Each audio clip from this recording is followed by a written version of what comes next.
చేసే నీ ఉయ్యాల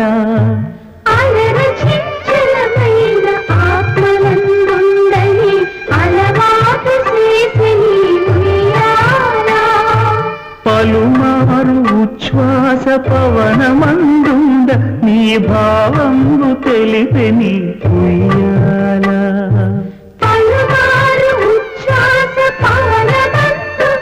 నీ భావంబు తెలిపే